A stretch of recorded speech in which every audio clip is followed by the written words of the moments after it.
Yes, g'day punters. Welcome back to All In. It's a victorious All In this time because we got the multi up. Dino Louis back from Bali. He's no more Bali belly. I hope that's left you. But I tell you what, Dino, you're on fire on Saturday and last week's All In show. Good afternoon to you. Afternoon, Gannon. It's good to have a great mate Louis back. But yes, the multi lobbed. I think is it the first multi maybe? Hopefully, Yeah, it was only a double. Many. I don't even call it a multi. Yeah. Someone didn't get the memo on the great tip-off Twitter either. They posted 1 leg to go. The first comment was scratched. Someone's asleep. Nothing unusual about that. Lewis Willoughby, how are you, mate? How's the trip? Bit crook over there? Yeah, cooked. I'm never going about that, John. Fair dinkum. That ruined me. I didn't have 20 kilos to lose, but I'll tell you, I lost it. I'm struggling. Where'd you go? I might book in. Yeah, yeah, Bali. Gee. It was good, guys. In all honesty, it was good until that little hiccup at the end. But great to be back. I'll put a caveat out there, the punters. I'm a bit ring rusty. I didn't watch much racing when I was away, and I only just kind of catching up on where everything's at. But I've done my homework, and I'm confident on this weekend that I can try and figure out what's going on and hopefully steer us into a few winners. So which one? Are you ring rusty or are you confident? Both. My ring was rusty. Oh, there's a joke in that, but we won't go there. Hey, let's touch on the weekend that was. Rosehill, very, very difficult track to make up ground. To lead. Making up ground was very easy to do, which is uncommon with the rail out 5 meters. Dino, how did you think the track played? Yeah, strange one. I think we watched race 1 and we're all petrified it's going to be an absolute leader's bias. And then you watch the day and I thought it played really, really fair. And then you review the data and it probably goes the other way again, that there were slow tempos. Horses out in front should have been probably kicking and leading for a lot longer, but it seemed like they stopped all the 200 metre marks. I don't know if wind was a big factor. Obviously, I wasn't out there. Don't think there's anything in the forecast, but probably a little bit forgiving of those up on speed. I don't know why. They all just sort of folded up horses. Yeah, I don't know what it was. Some of those times to the 600 in the last races, the last 2 races, like that Ostraka, they've only gone 3 lengths slower to the 6 for the class, and it's looped them like Burnborough. Like you would have thought that you're at Randwick and the rail true. Yeah, Anyway, I don't know what's going on there, Louis. Did you catch anything? I didn't watch. I didn't see anything, but I just caught up on the replay. So obviously, without knowing how tracks played on the day, I thought there was a few little. Not bubble bursts, but a few little question marks. Obviously, Via Sistina was one, but maybe that track did get really, really heavy at Flemington. Who knows? And obviously, Pride of Jenny did bounce back a little bit, which is good. Mr. Brightside beats it. That was the Group 1 from Melbourne. And then Sydney, obviously, I take you guys' comments regarding the track. So maybe there are a few forgives. But yeah, I thought, obviously, Jolie Star maybe was a little off the boil, which you called, Dino, to be fair, which was great. But I don't know. Did it maybe throw up a little more questions than answers towards a spring carnival? Potentially, it did. Yeah, be interesting. Look, I want to be really positive moving forward. Those horses that were on speed and back to the inside, and there's a number of those horses. But Dina, why don't you kick us off with a couple of horses to follow from Rosehill, and if you've got any other opinions, throw them in as well. Yeah, I thought there was 2 out of Rosehill and 1 out of Kemba Grange. I thought Linebucker, he was terrific. He probably did have the setup to run good slick sectionals late off a slow tempo in the run to the Rose, but his sectionals were terrific back towards the inside.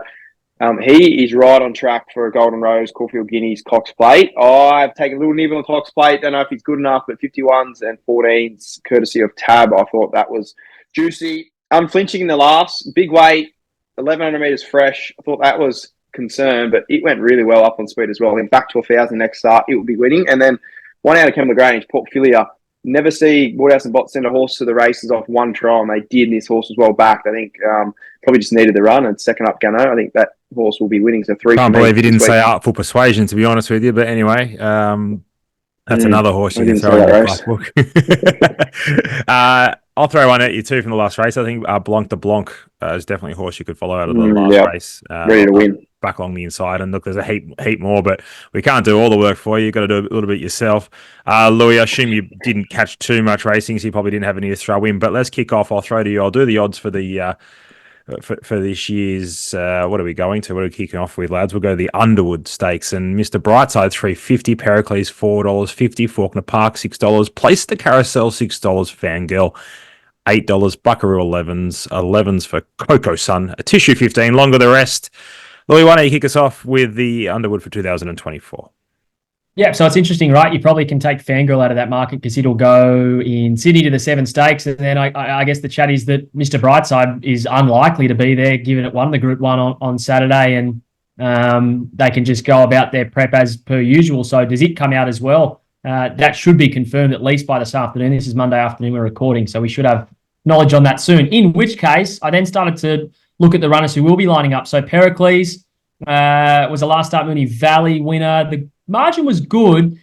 My little query about Pericles is what distance are they aiming for? So this is a horse who hasn't been really trained for a mile plus since an autumn in 2023, where it was a 3-year-old and it ran second in a Group 1 Rosehill Guineas.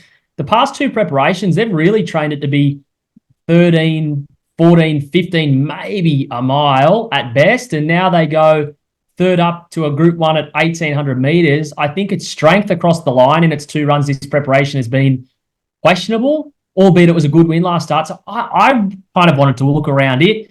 Then I looked to Faulkner Park, who is a current Caulfield Cup favourite. So obviously they're going to be trying to leave a bit in the tank here, bringing it to the races first up. You'd think, barrier dependent, they probably just give it a quiet time out the back and hope it finds the line. So where's the bet in this? I maybe landed on Plaster Carousel, who has had 2 jump outs leading into this first up run. Won the latest. Both have been good. Its fresh record is outstanding. 3 wins from 6 starts and 2 minor placings, and it gets the booking of Mark Zara. So if I had to have a bet on something at the top of the market, it would probably be it.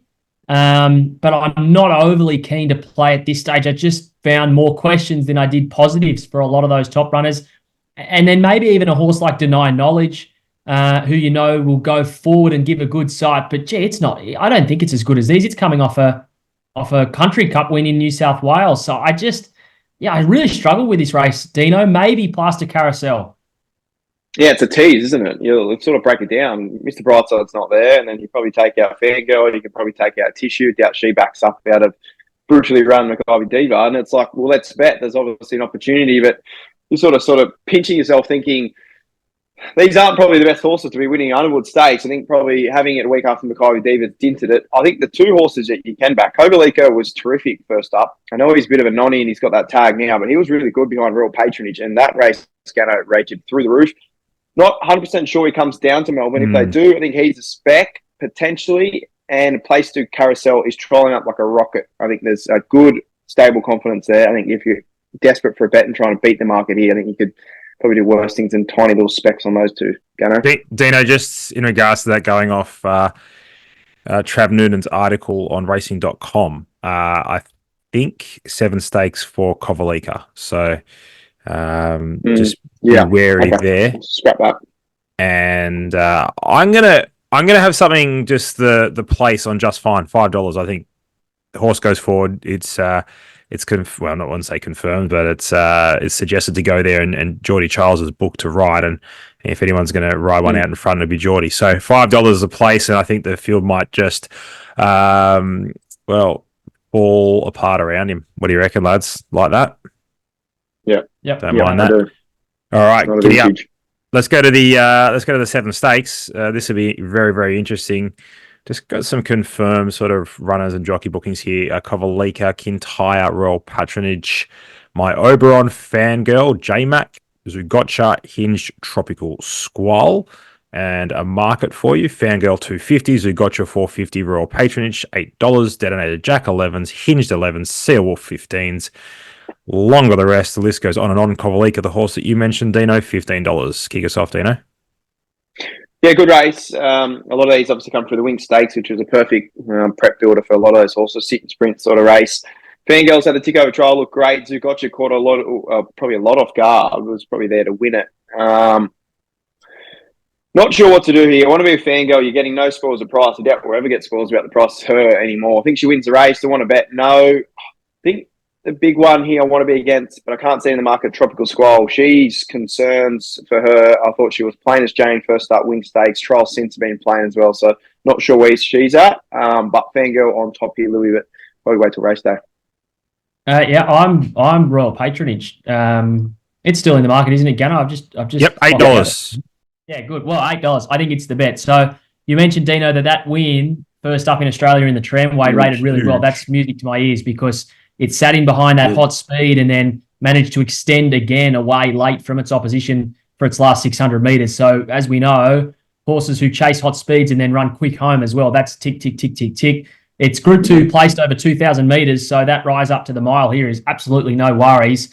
And imagine if there's more improvement in it off that first up run now with some miles under its legs here in race conditions in Australia. I think it's an absolute bet at $8. And I guess the cherry on top is that it's going to be up in a forward position no matter what barrier it draws. So I'm really struggling to find any negatives for Royal Patronage, and I think $8 is a big price. Fangirl obviously was huge first up there behind Via Sistina, and just everything that keeps ringing in my ear is that you're Dino and Gannon, you're so always on this Waller second up syndrome, and you wouldn't want Fangirl to be much flatter than that leading into this.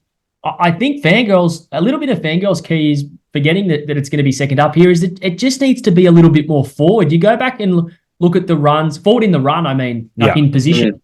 You go and look at the wins it has, the big wins, and it can be fifth or sixth in running, and then you look at the times it runs second or third, it's beyond midfield, maybe in an eighth or ninth. Just those little one or two pairs closer can make the world of difference for Fangirl, and I think if they really wanted to win, they have to just be a little bit more positive and put her in the race a bit more. Zugotcha, as you mentioned, was huge first up, and 1,600 metres, we know it's a Group 1 winner already at that distance, so no knocks on it. But yeah, $8 about Royal Patronage, that is an absolute bet for sure. Yeah, it's a good price, and I think if you like that horse, Louis, Cox Plate, you still get around $51 thereabouts. It was the other day when I looked, so you probably around 51s to 34, something around that range. If it wins the 7 stakes, I suggest it'll be probably half that price going forward. Randwick back in the true rail position. Dino, the weather looks warm. It's going to be a pretty warm week, I believe. So there'll be some irrigation go on, but you suspect that probably lanes sort of 4 to 10 the place to be, and that's probably where you're going to see the best version of Fangirl. But albeit $2.50, please go around without me there. I don't know. I find it difficult to give you a big push in the race. Royal Patronage was good to me so last time, so very happy to have him on my side. Cloverleaker was enormous.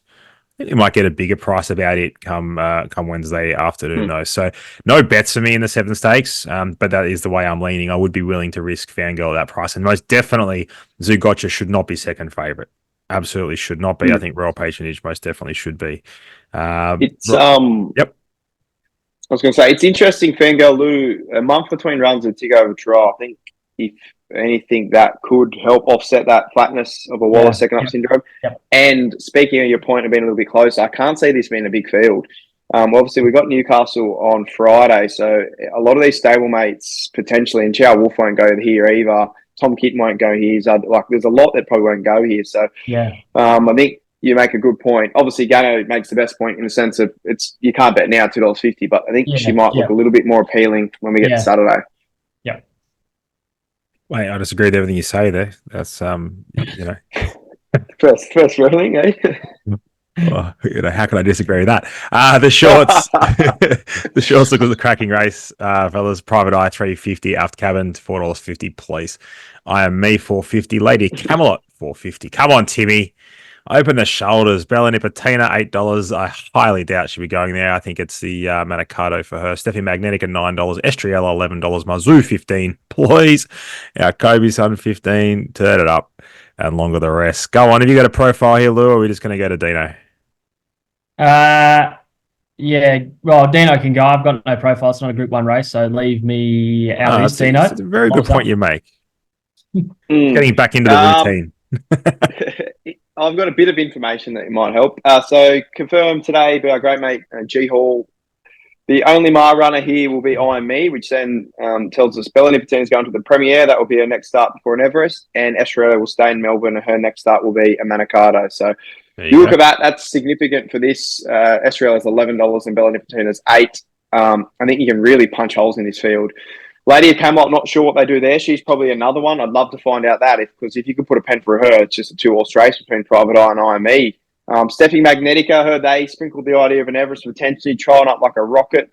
Not sure if this is the setup for her, especially Bill and Baker Yard. They tend not to fire fresh. They need to run. So I think this is an easy 2-horse race. Private Eye and Iron Me, I'd probably lean the way of Private Eye. I think he was terrific on a day you couldn't really make ground there in the Concord Stakes. Up in distance, a big tick. Interesting to see who rides.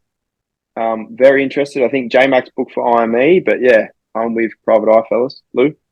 Yeah, I'll take you on here. I'm the exact opposite.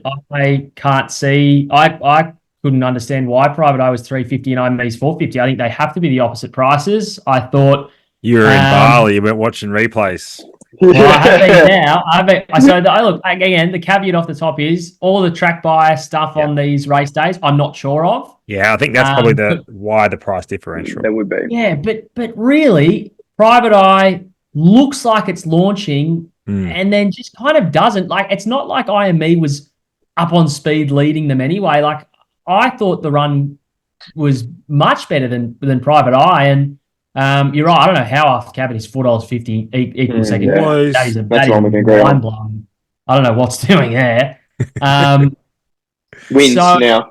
yeah, yeah, that's right. Yeah, look, Traffic warden won't get a spot. I'll miss out on my bet. Yeah, great. Yeah. So Private Eye wins this race last year. Is this price just based off the fact it gets an extra 100 metres on Saturday compared to the first cup run? But how does that not suit IME as well? I think it does. IME was really strong through the line. I don't think it's just this 1,000-metre squib or last one that some kind of people profile it to be. I've got IME clearly ahead of Private Eye personally, so I'll be taking you on, Dino. Love that. I like it a lot. I can't wait to see Steffi Magnetica back at the races. Whether this is her race or not, she'll have to be pretty forward. So, no bet here. I've got no real opinion, but I'm really looking forward to her being back at the races, and I think that she's got a big one in her this preparation. Let's go to the Bill Ritchie, if you don't mind.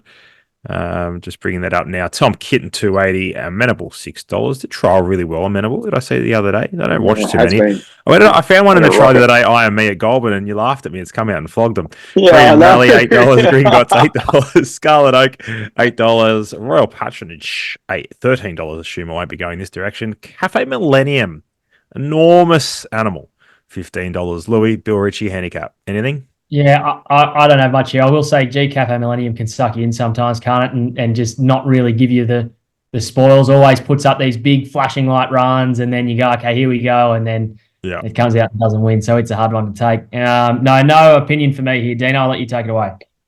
Cafe Millennium gelded, and his latest trial, you watch it, he normally flops out the back, misses by 10. He jumped with them and sort of kicked up and showed some tactical speed. So maybe, I don't know. Exactly what you don't want at Randwick rail out. Cafe Millennium does. This is what he does. This is, I don't know. I think if you ever like him, not in this race, but I think he might have some race in him. Good race this. Speaking to our good mate G Hall, Scarlet Oak potentially goes here. I think she is the Epsom winner, and I think she's going to run extremely well in this race. It's a good race. Tom Kitten's going good. Gunner, you touched on Mendable's trying to rocket. Gringotts is a good horse. But I think Scarlet Oak, $8 is a great all-in bet in the Bill Ritchie Stakes. Cracking race. I honestly couldn't possibly steer into anything because I think barriers play a big part. There's 29 nominations here. You're looking at a maximum field of 16, and you just got to see a speed map. I just can't. But what I will say is Tom Kitten 280 probably a bit too short at this stage, given the amount of unknowns and how big this field will be.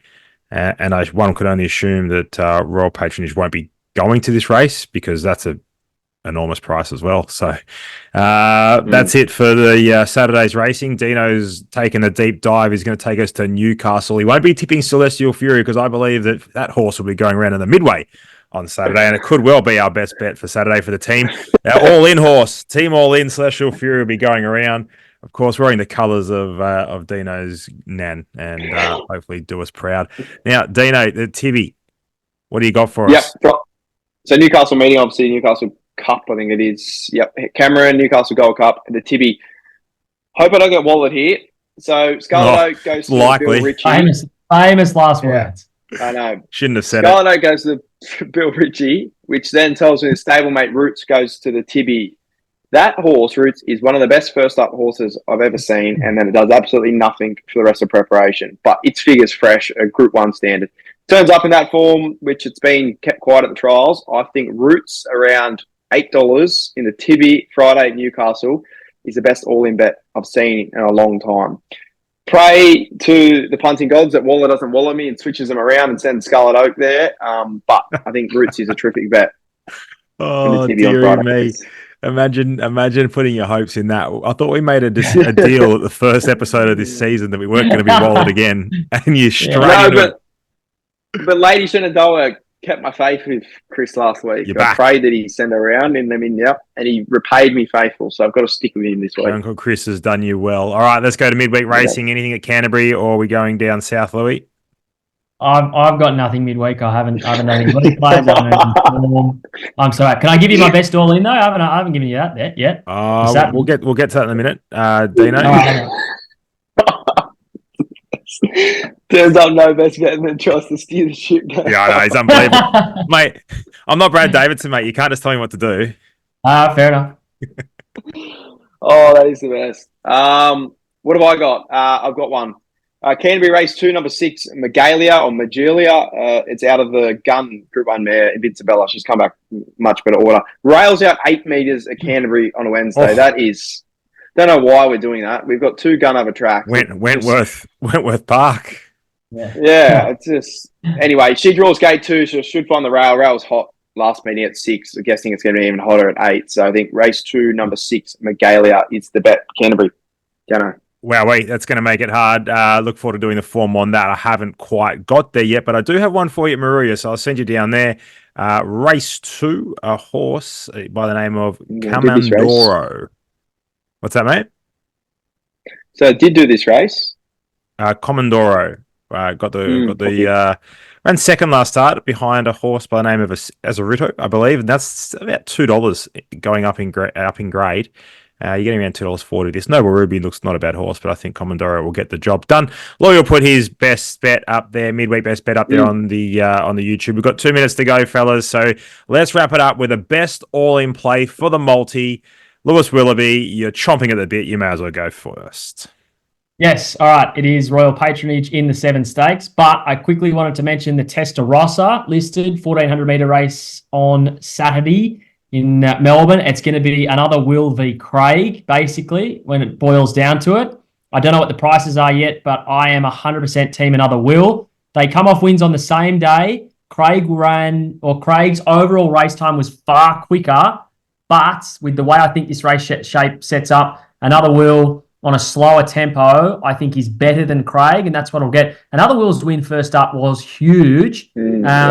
Second, third, fourth across the line, all sat 1, 2, 3 in running. Another Will was last and wide and just went past them like they were nailed to the post. Undefeated 2 from 2 second up, and it's going to get that slowish tempo again, and I think it has a better turn of foot than Craig, who is better off a faster speed. So another Will is advantaged in the Testarossa, but best all in play is Royal Patronage. Dino?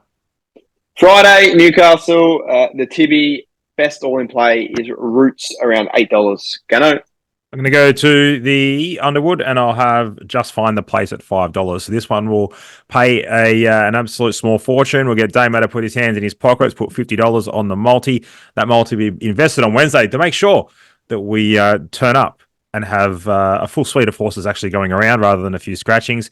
Make sure you do comment below. Let us know who you think is going to win the Underwood Stakes, and you'll go into the draw. You're going to be like Nathan the Duck, who managed to walk away with about $800, didn't he? That was a complete fill-up. So good on him. And your shout. Yeah, absolutely your shout. If you see Dino or Louis or myself at the races, you can buy us a beer. But fellas, that's been all in. It's good to have you back, Lou. Great to be back, guys. Now just some winners. With any luck. Righto, that's all in. Bye for now. Bye.